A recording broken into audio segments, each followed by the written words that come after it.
They did it. It's out. Got it day one. First time I've ever waited in line for something. Boy, I've played it. Fantastic. And I cannot wait to tell you all about it. First off, this game looks incredible. I mean, the layers are just stunning. The first layer is a waterfall layer, then you move on to like a canyon layer, and then you have the ice and forest layer. And the ice and forest are crazy, but I have to mention a layer that I bet no one else will mention, and that is a random in-between layer. I know it's a really simple layer. It's like in between two layers. Not many people will talk about it, but it sure has great music. It's calm. It's peaceful. I'm pretty sure it's like the second layer in the game, and that's even when you unlock the yellow fur for Donkey Kong, which is my personal favorite. I mean, I just think this layer is really nice, even though it's really small and simple. Well, is this game worth $70? Yeah, it is. It is such a good game. I haven't finished it, but I can already tell you it's a great game.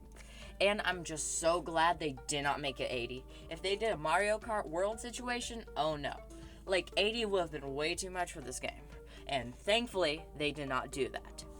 I mean, it being 70 is a great price. Tears of the Kingdom was 70. That's a great game. I mean, the price for this game is, in reality, a really good price, even if no one wants to admit it. Okay, the clothing. How do I feel about it? I personally think the clothing's real nice. I love customization of characters in video games. Now, the clothing does apply different traits depending on which ones you wear, but I don't usually pay attention to that because I care more about looks than function. But some clothing is locked, and I still have no clue how to unlock it. Comment down below if you know how to unlock clothing, because I don't know how. But besides the, clothing being locked thing, I mean, clothing is very fun. Personally, my Donkey Kong is just covered in yellow. Everything yellow, every clothing that's yellow, that's what I have on Donkey Kong. Little side note here, how does the game's box art look? Well, I think it looks good, but it has a problem all Switch 2 game cases have.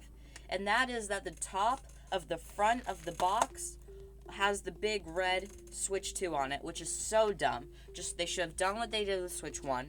But besides that, the front looks fantastic.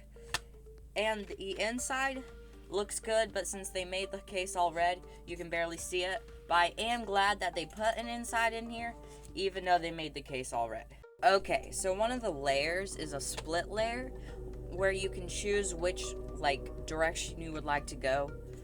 And I'm not even sure how I feel about this. I'm not a big fan of it because they put elders on these layers, and I think what they should have done is not put elders on these layers, making these layers not as important, and making it where you can only pick one layer to go in.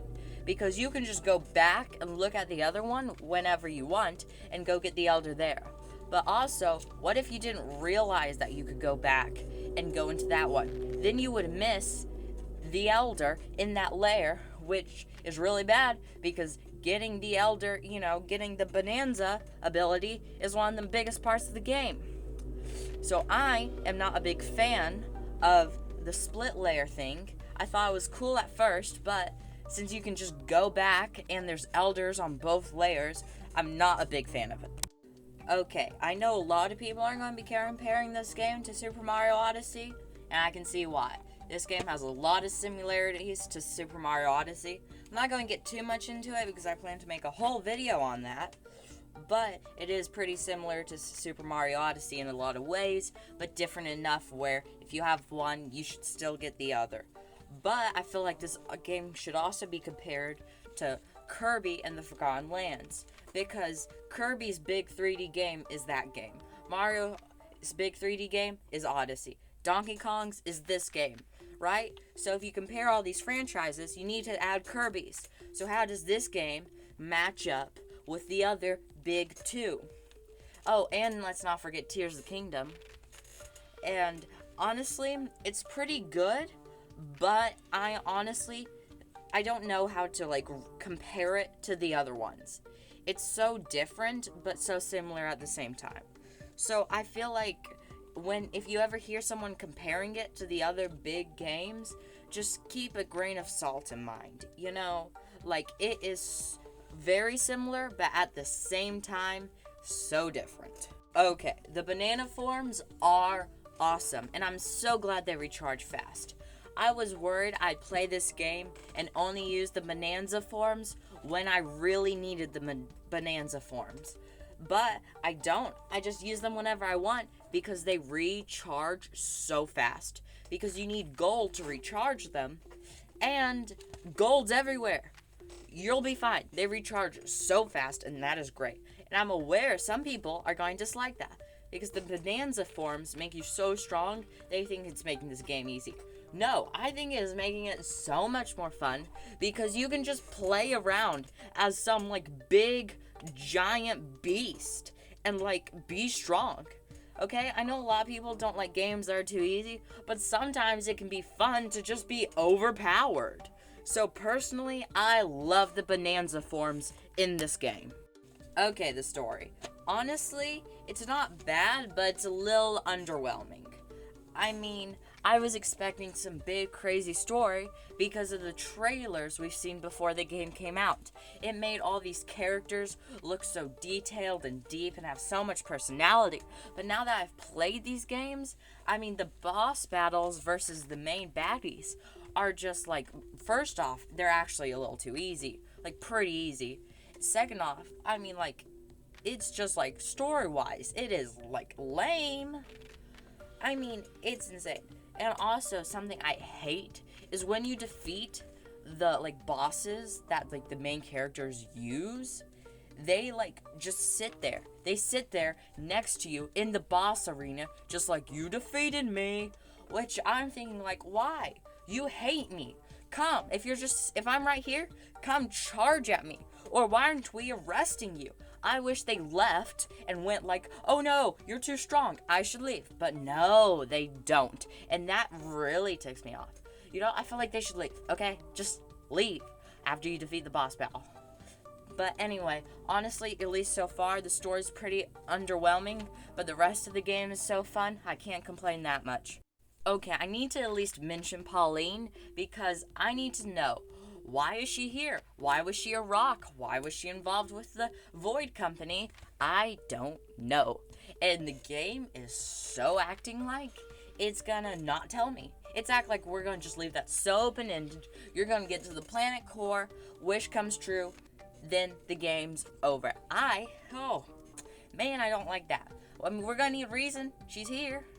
Like, we're really gonna need reason. I just don't know why Pauline's here. And I've played through at least 50% of the game, and I still know nothing. She just showed up as a rock. I know she doesn't like the Void Company, and she can sing well. That's all I know about her, and I've played through at least 50% of this game. I need to know more, and it has to be soon. If not, I mean, it's gonna annoy me, and they need to at least finish the reason Pauline's here somehow. Okay, the characters and their personalities. Well, I don't think it's that deep, and it's a little unfortunate. I mean, at first, when I saw the characters, like Grumpy Kong or the other Kong girl, like, I thought, whoa, those look cool. And the one, like, unique thing they have about them is when you fight them, they kind of do something kind of unique. Like, the girl will, like, turn invisible with her, like, invisible perfume, which is cool. But there is no depth to these characters. But, like, they look so, like, unique and detailed. And it's pretty, like, underwhelming that that's the case. I wish they just had a little bit more to them. And, like, the characters with, like, the biggest, lore is the elders. I mean, like, they are, like, the whole town talks about them. You get your Bananza abilities, which are awesome. Like, we just need a little bit more from the villains in the game. Okay? Like, we really do. Last topic, but not least, is the Bananium Gems. These are cool. Have you ever played Mario Odyssey? These are basically power moons. Have you ever played Bowser's Fury? These are cat shines. That is what they are. I say that. That is not a bad thing. Games where you have to, there's a ton of an item, but it's valuable and important, but there's so much of it, but it's also hidden at the same time. Like, that's cool. I think they did the Millennium Gems fantastic. I do wish there was a little bit more, you know. It's not crazy often when I find them, but they did do a good job with what they did. But Banana Gems, you collect them to get skill points. But the skill tree, honestly, is just a little lame to me. I mean, it's just not that interesting. Well, they did a good job. A really good job. I hope you like this video. And yeah, that was my thoughts on the new Donkey Kong Bananza.